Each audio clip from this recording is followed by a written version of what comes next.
Le harcèlement, un élève sur 3 est concerné. Le harcèlement à la répétition de petites choses qui, prises isolément, ne semblent pas avoir de conséquences. C'est pour cette raison qu'on ne le remarque pas facilement. Le harcèlement comprend 3 caractéristiques principales.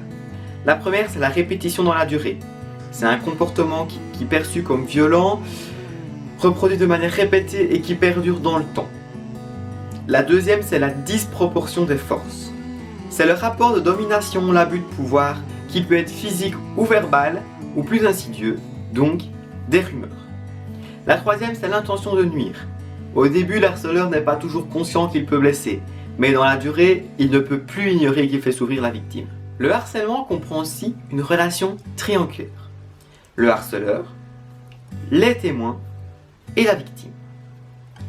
Pour la victime, le harceleur met en évidence une différence chez une personne. Cette différence porte sur n'importe quel critère, l'apparence physique, l'identité du genre, un handicap.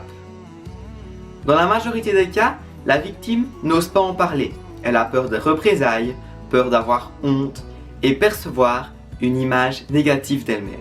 Le harceleur, lui, est souvent dans une relation de domination et d'emprise sur l'autre pour masquer ses propres faiblesses.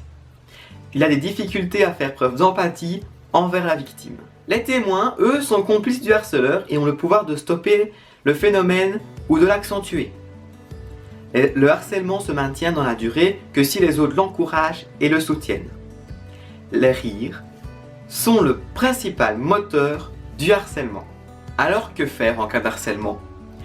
Alors la première chose, c'est éviter de participer soi-même au harcèlement, ce qui veut dire ne pas se moquer, car si personne ne se moque, le harceleur changera d'office d'attitude. Il ne faut pas non plus participer sur les réseaux sociaux, signaler les messages dégradants et méchants, intégrer la victime dans les activités positives de l'école ou en dehors, ne jamais la laisser sur le côté. La deuxième chose, c'est en parler autour de soi, inciter ses camarades à ne pas se moquer de la victime. Il faut aussi convaincre le harceleur, essayer de le raisonner et de comprendre pourquoi il agit ainsi. La troisième chose, c'est informer un adulte. Le harcèlement est souvent perspectible par les élèves, mais invisible aux yeux des adultes. Signaler un cas d'harcèlement aux adultes, même sans désigner le responsable, est déjà très utile. Je veux clôturer cette petite vidéo par une phrase assez symbolique. Ce n'est pas parce que je parle que je suis une balance. Merci d'avoir regardé cette vidéo, abonnez-vous, j'espère que ça vous a fait bien réfléchir.